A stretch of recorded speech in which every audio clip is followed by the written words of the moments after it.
مکشا بانی اپنی زندگی کا ایک خوبصورت واقعہ سناتے ہوئے کہتے ہیں کہ ایک دن میں اپنے دفتر میں دوستوں کے ساتھ چائے پی رہا تھا کہ مجھے گارڈ کا فون آیا کہ سر کسی کالج سے ایک مسلمان لڑکی آئی ہے اور کہتی ہے کہ مہربانی سر میں نے انہیں روکنے کی کوشش کی لیکن وہ اس بات پر ضد تھی کہ میں نے ان سے ملاقات کے بعد ہی جاؤں گی۔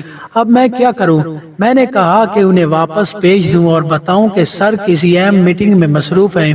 کچھ دیر بعد سکرین پر جب میں نے دیکھا تو وہ لڑکی نیچے گارڈ کے روم کے ساتھ بیٹھی تھی۔ میں نے گارڈ کو فون کیا کہ وہ ابھی تک کیوں نہیں گئی۔ اس نے کہا سر وہ بہت شور مچا رہی ہے کہ میں صرف جاؤں گی ابانی صاحب سے ملاقات کے بعد، ورنہ میں یہاں 5 بجے تک بیٹھی رہوں گی۔ جب ابانی صاحب نے دفتر سے باہر آئیں گے میں ان سے ملوں گی۔ ان کی ضد دیکھ کر میں نے اپنی سیکرٹری سے کہا کہ انہیں میرے کمرے میں لے آؤ۔ وہ انہیں لے آئی۔ لڑکی نے کمرے میں داخل ہونے کی اجازت مانگی تو میں نے لڑکی کے احترام میں وہیں کھڑا ہو گیا۔ یہ ہو گیا کہ مسلمان لڑکی کو بیٹھنے کے لیے کہا گیا۔ میں نے ایک نظر اس پر ڈالی تو دیکھا کہ وہ سفید یونیفارم میں ہے، کیونکہ وردی پرانی تھی، کئی جگہ سے پھٹی ہوئی تھی، سلی ہوئی تھی، جوتوں پر مٹی تھی اور جوگرز بھی پھٹے ہوئے تھے۔ مجھے لگا کہ وہ لڑکی کافی دور چلنے کے بعد آئی ہے۔ میں نے اس کے چہرے کی طرف دیکھا تو اس نے ہونٹ خشک تھے، ماتھے پر پسینہ تھا اور وہ بے چین لگ رہی تھی۔ لڑکی بہت خوبصورت تھی، گرمی کی شدت کی وجہ سے اس کے گال سرخ ہو چکے تھے۔ وہ مسلمان لڑکی آفس میں تھی۔ میں عجیب ماحول میں ہمت کر کے آیا تھا، لیکن میرے دل میں بہت گھبراہٹ تھی کہ میں نے اٹھ کر اسے پانی کا گلاس دیا، جس پر اس نے میرا شکر ادا کیا اور پانی پی لیا۔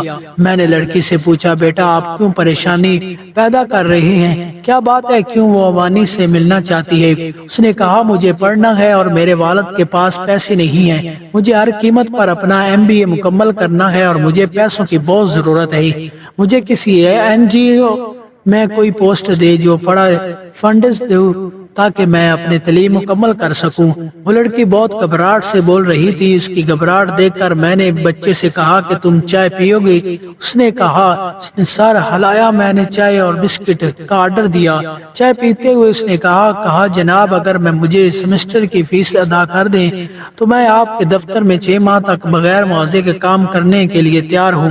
یہ سن کر میں مسکرانے لگا۔ میں نے اس سے پوچھا بابا آپ کیا کام کرتے ہیں؟ اس نے کہا آپ ایک سکول میں چپڑاسی ہیں اور ابھی ریٹائرمنٹ لی ہے۔ میرے بابا کہتے ہیں کہ بیٹا میں جو کچھ ہے خرچ کر دیا، اب میرے پاس بیٹی کو پڑھانے کے پیسے نہیں ہیں۔ میں سوچنے لگا کیا یہ لڑکی جھوٹ بول رہی ہے؟ میں نے سوچا کہ یہ لڑکی جذباتی ہے، شکر ہے کہ یہ لڑکی میرے پاس ہے، اگر کسی اور کے ہاتھ میں ہوتی تو شاید وہ اس کی خوبصورتی دیکھ کر اسے کسی غلط لکیر پر لگا دیتا اور اس کی آنکھوں کی چمک اب ختم ہو جاتی۔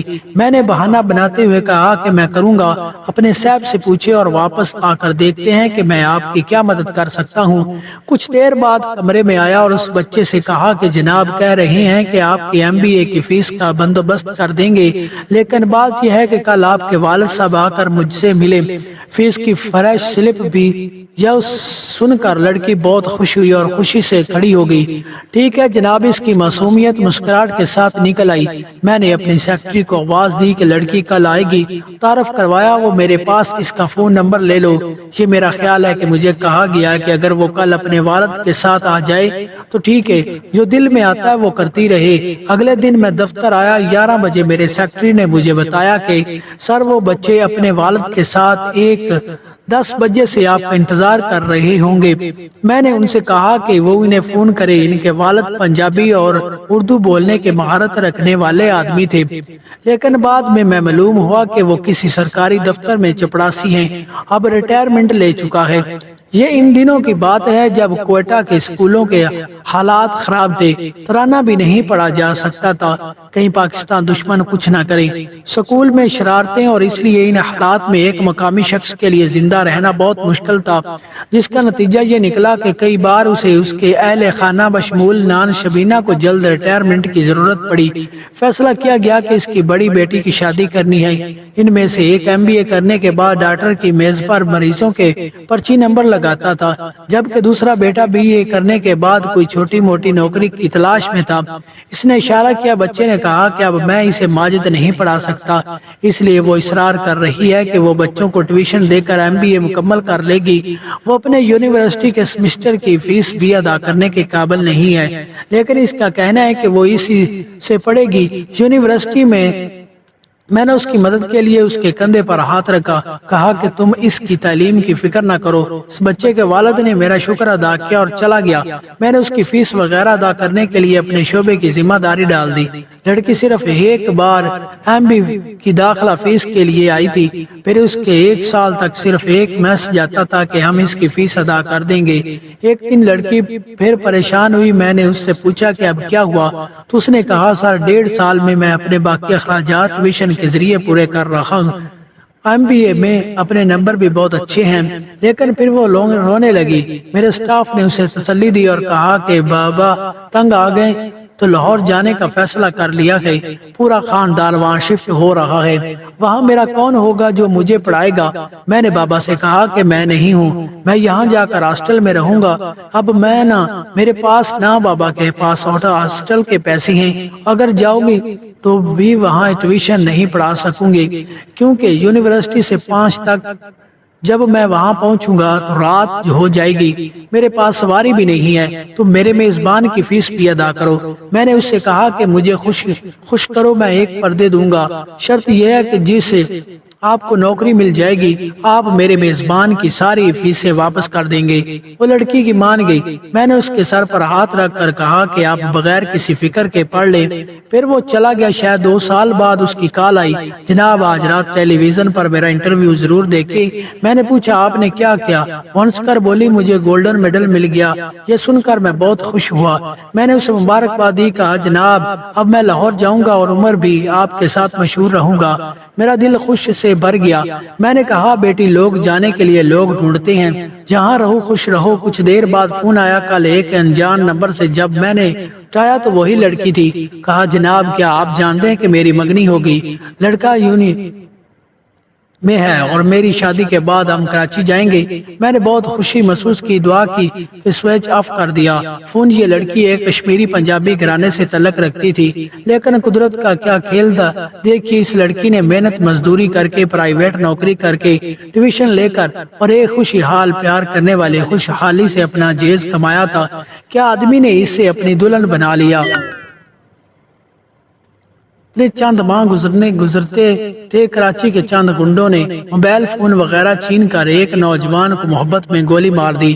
یہ لڑکیاں بیوہ ہو چکی تھی، شاید اس کی عمر 25 سال سے ہوگی۔ مجھے شدید صدمہ ہوا۔ خیر میں نے زندگی میں ہو معاملات میں الجھتا رہا۔ اس عرصے میں 15 سال گزر گئے۔ 12 فروری کو رات کھانا کھا کر میں لیٹنے لگا، پھر مڑ گیا۔ واٹس ایپ پر 2 میسج آیا، السلام علیکم، میرا نام عبداللہ ہے، کیا آپ مجھے جانتے ہیں؟ میں چونک گیا کیونکہ شاید 15 سال میں اس لڑکی نے مجھے یاد کیا ہوگا۔ میں ایک انجانی خوشی میں یاد کرتا رہوں۔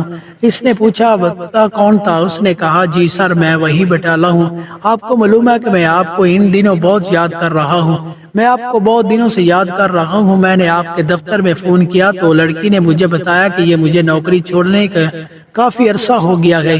پھر میں نے اس سے رابطہ نمبر مانگا اور اس نے مل کر مجھے دیا۔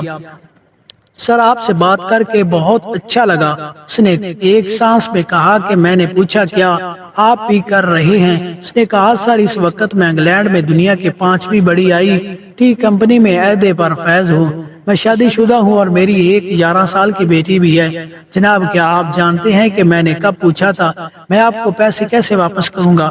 آپ نے مجھے ایک بات بتائی تھی کہ وہ بات کرتے ہوئے بھی بہت پرجوش تھی، جس طرح وہ پہلے دن ایک ساتھ MBA کرنے کے لیے پرجوش تھی۔ میں شاید بھول گیا تھا کہ میں نے کہا کیا تھا۔ اس نے کہا جناب آپ تو کہا تھے جب پیسے آئیں گے تو کوئی اور بچے کو MBA کرائے۔ میں سوچ رہا تھا کہ مجھ جیسا بندہ ایسا کیسے کر سکتا ہے۔ میں نے یہ سوچ کر خاموش رہا کہ اس وقت میں نے کہہ دیا ہوگا۔ اس نے جذبات میں آ کر کہا جناب کیا آپ جانتے ہیں کہ ایک نہیں بلکہ 5 نوجوان ہیں۔ اس نے بہترین تربیت حاصل کی اور ایک نوجوان تھا جس نے اپنی بہن کی خاطر تربیت چھوڑ دی۔ جب مجھے اس نوجوان کا علم ہوا یار میں حیران رہ گیا، کیونکہ وہ گولڈ میڈلسٹ تھا جس نے ہر کلاس میں بہترین پوزیشن حاصل کی۔ جب میں نے اس کے کلاس کے ساتھیوں سے ایک تعلیم چھوڑنے کی وجہ پوچھی تو انہوں نے بتایا کہ اس کی بہن کی شادی ہو رہی ہے لیکن اس کے والد کے پاس پیسے نہیں ہیں۔ کیسے کیا وہ اپنی بیٹی کی شادی کا انتظام کر سکتا ہے؟ نہ ہی اس کے پاس جہیز خریدنے کے پیسے تھے۔ میں نے اسکول کا پتہ پوچھا اور خود اس کے پاس گیا۔ میں نے نوجوان سے کہا کہ وہ اپنی تعلیم جاری رکھے، ہمارے ملک کو تو ان جیسے نوجوانوں کی ضرورت ہے۔ اس نے کہا کہ میڈم جب میں نے اپنے والد کی پریشانی دیکھی تو میں بے بس ہو گیا، تو میں نے انہیں اپنے سمسٹر کی فیس دے دی اور اس کے علاوہ میں نے ایک ہوٹل میں کام کرنا شروع کر دیا۔ میں سوچ رہا تھا کہ اپنی بہن کے لیے پیسے جمع کر لوں اور اس کے بعد میں اپنی تعلیم دوبارہ جاری رکھوں گا، لیکن جو تنخواہ مجھے اس ہوٹل سے مل رہی ہے اس رقم کو جمع کرنے میں مجھے کئی سال لگ جائیں گے۔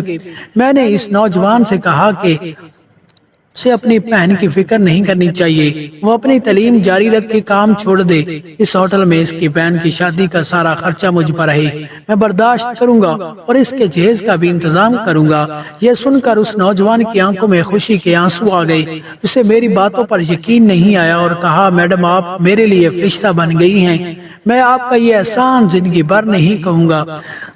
میں نے اس سے کہا کہ میں آپ پر کوئی احسان نہیں کر رہا، جس نے میرے ساتھ یہ کیا میں اس کا احسان کا بدلہ دے رہا ہوں۔ جو کسی فرشتے نے جو کہ ایک محض انسان ہے نے کئی سال پہلے مجھ پر ایسا ہی احسان کیا تھا اور میرا خواب پورا کر دیا تھا۔ جناب کچھ دنوں کے بعد اس نوجوان کا باپ بھی میرے دفتر آیا۔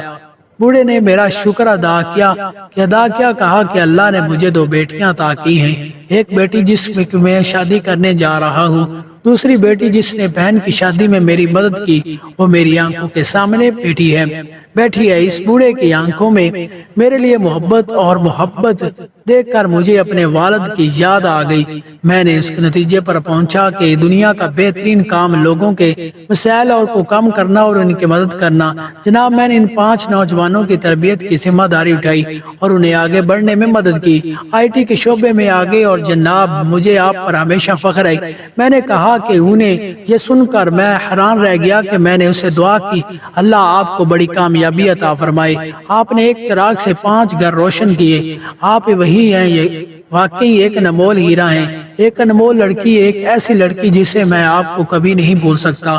آپ ہمیشہ میری دعاؤں میں ہیں، تم رہو گے جب تک میں زندہ ہوں، لوگوں کی تمہاری مہربانیوں کے قصے سناتا رہوں گا۔